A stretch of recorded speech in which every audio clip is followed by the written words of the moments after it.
Mi nombre es Gerardo Gil Valdivia, participo en varios foros y centros de estudio sobre prospectiva, estudios de futuro. En este momento soy miembro del Consejo Directivo del Club de Roma a nivel internacional y coordiné la sección mexicana del Club de Roma. Bueno, el Club de Roma es una asociación civil sin fines de lucro que se fundó a finales de los años 60 en Europa, específicamente en 1968 en Roma, Italia, a iniciativa de Aurelio Peccei, un empresario con visión global que convocó a 100 personas de todo el mundo, empresarios globales, científicos, estadistas, diplomáticos, líderes de opinión, y que fundaron el Club de Roma con el propósito de analizar los predicamentos de la humanidad. Estaban convencidos de que los grandes problemas de la humanidad no estaban siendo analizados con una visión de futuro y propuso una metodología transdisciplinaria multisectorial con el fin de tener una visión holística y global del futuro de la humanidad y del planeta con visión de largo plazo.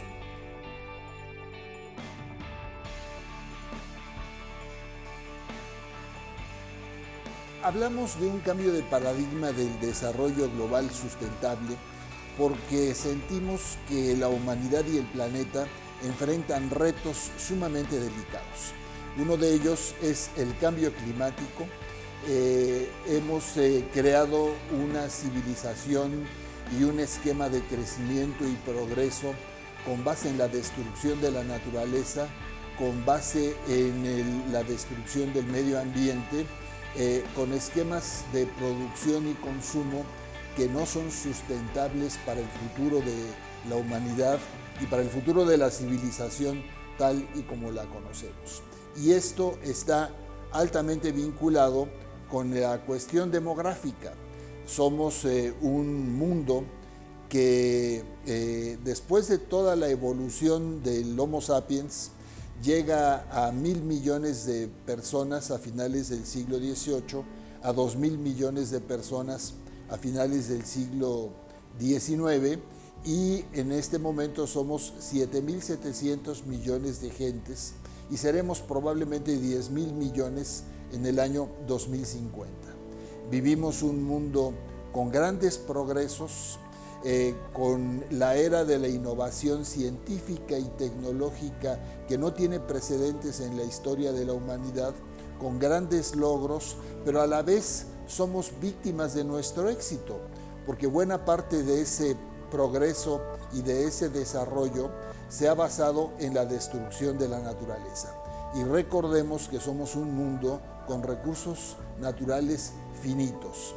Hemos llevado un proceso de destrucción y de contaminación tal que ahora vemos comprometido el futuro de la humanidad, y en este proceso de destrucción el problema del cambio climático es solo uno de ellos, es solo uno de los límites naturales del planeta que estamos rebasando, pero es expresión de los peligros que está enfrentando la humanidad.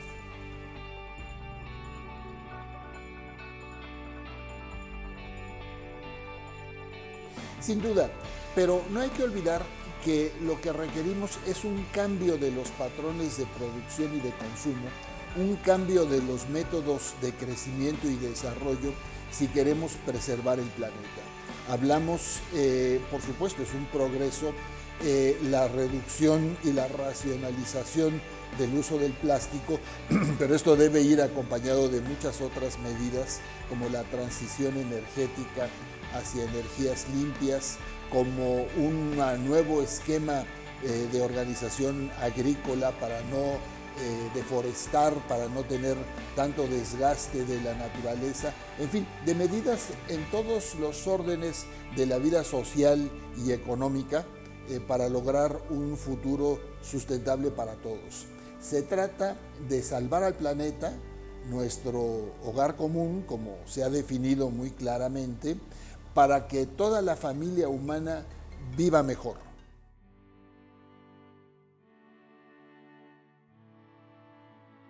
Mira, la tendencia internacional es hacia la transición energética. Vamos en todo el mundo hacia el uso de energías limpias.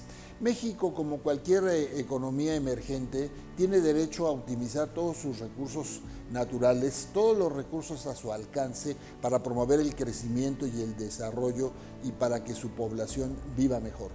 Pero en el mediano y en el largo plazo, la tendencia global va a ser hacia energías limpias.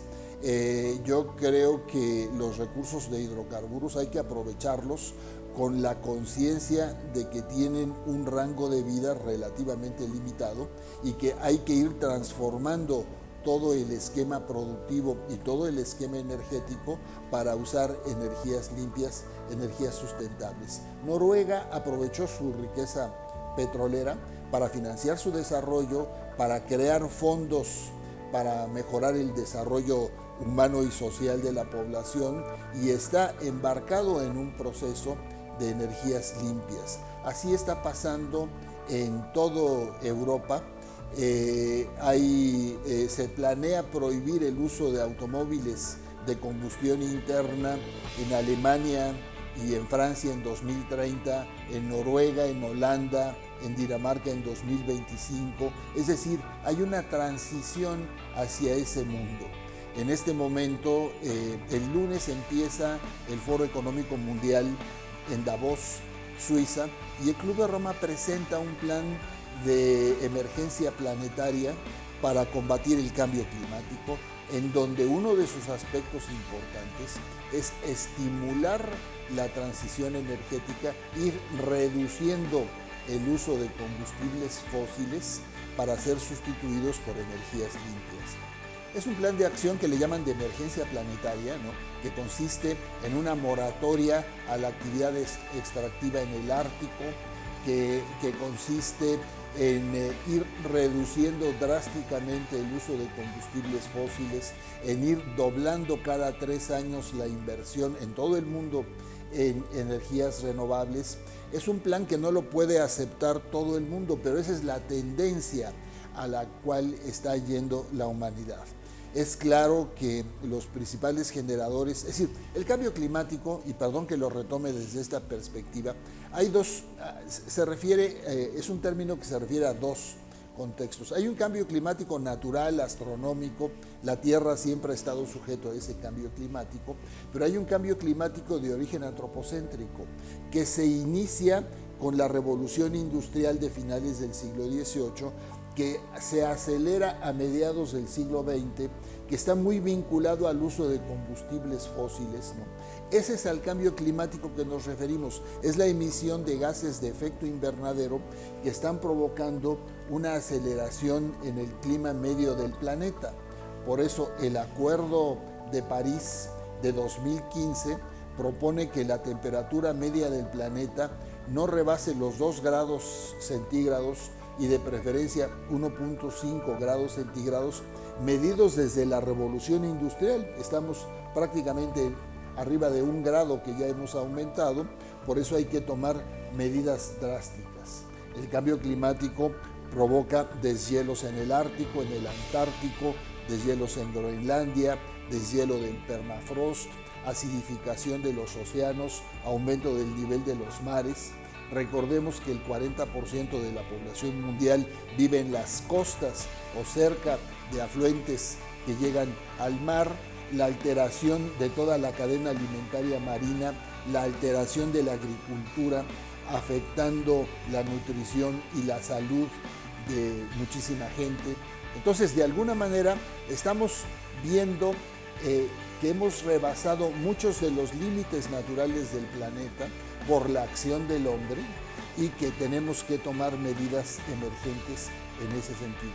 Es claro que los países pobres o que las economías emergentes tienen un margen de acción mucho más reducido y el caso de México pues es un caso en donde tenemos que seguir aprovechando nuestros recursos naturales, pero conscientes de que tenemos un horizonte de tiempo para hacerlo.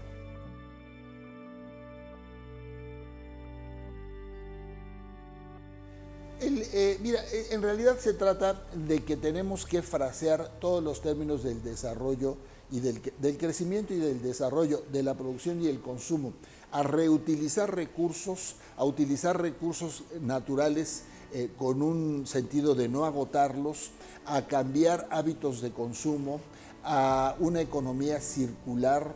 No podemos seguir viviendo una economía de consumismo y de descarte, que ha sido el motor de muchas economías, ¿no? Pero hay que cambiar hábitos de vida, no por una cuestión de tipo solamente moral, sino por una cuestión moral vinculada a la realidad de la naturaleza, que estamos devastando y que estamos agotando.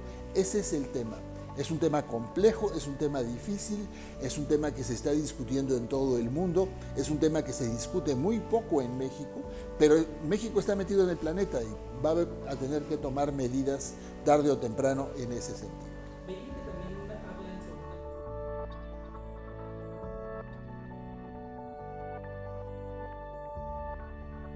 Sí, mira, el crecimiento se mide por el Producto Interno Bruto y el Producto Interno Bruto, si no consigna el costo ambiental y el aspecto social, no nos está dando una visión exacta o más aproximada de lo que está sucediendo en la realidad. Puede haber crecimiento económico, pero poca distribución. O puede haber crecimiento económico, pero sin tomar en cuenta los costos de la destrucción de la naturaleza.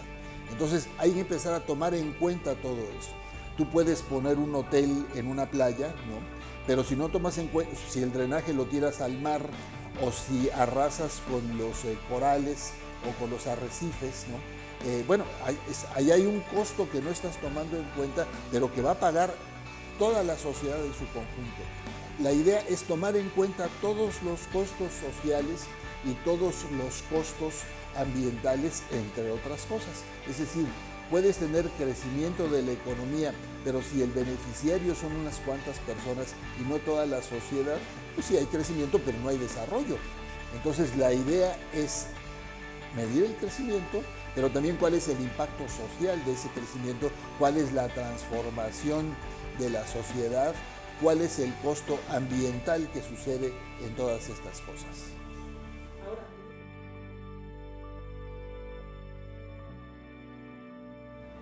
Hay muchas cifras y depende cómo lo midamos, pero te doy algunos datos. El mundo somos casi 7.700 millones de personas, pero se estima que alrededor de 4.000 millones de personas viven bajo un intenso estrés por pobreza, por hambre, por guerras, por conflictos bélicos internos, por migraciones, por cambio climático, por escasez de alimentos, por epidemias, etc. Todo eso, es decir, reconocemos que nunca había progresado tanto la humanidad como actualmente. Nunca tanta gente había salido de la pobreza como actualmente. Es el caso de los países del Asia-Pacífico y muy particularmente de China. Pero a la vez hay costos sociales y costos ambientales muy altos que hay que corregir.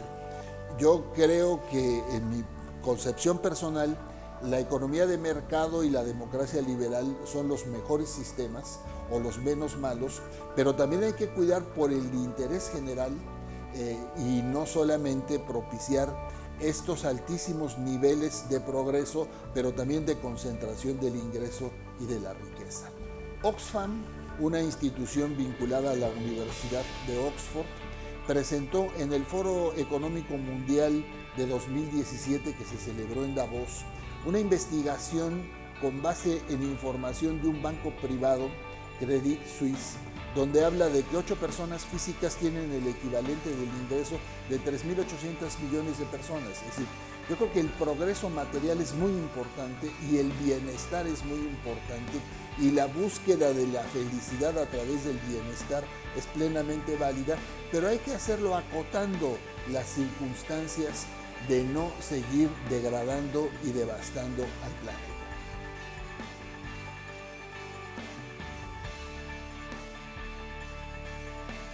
Mira, yo creo que primero que nada no perder la perspectiva de largo plazo, de lo que queremos ser como país y como sociedad moderna, incluyente, desarrollada en el futuro, con un horizonte de mediano y de largo plazo. En 2050 vamos a ser 10,000 millones de personas. Y de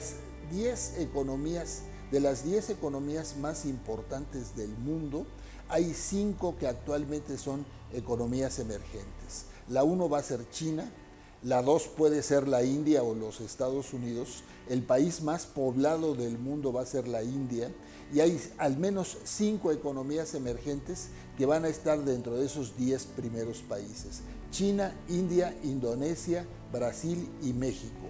Yo creo que tenemos que hacer primero una concientización de dejar de destruir la naturaleza y el ambiente, y derivado de eso tomar medidas, legislar, ya hay mucha legislación, aplicar la legislación. Segundo, estamos viviendo la 4ª revolución tecnológica e industrial. Entonces es fundamental prepararnos para una nueva economía basada en la inteligencia artificial, en la digitalización, en las técnicas de la información y la comunicación, en toda la gama de nuevas tecnologías aplicables a las ciencias biomédicas. En fin, tenemos que preparar a nuestra juventud con un mucho mayor contenido científico y tecnológico para ser competitivos. Y tercero, hacer todas estas reformas, y a eso me parece a mí fundamental, teniendo en el horizonte claramente el eje del respeto a los derechos y a las libertades fundamentales de las personas. Fortalecer el Estado social y democrático de derecho, fortalecer las instituciones y no olvidar que el objeto final del Estado es el respeto de la dignidad de la persona humana.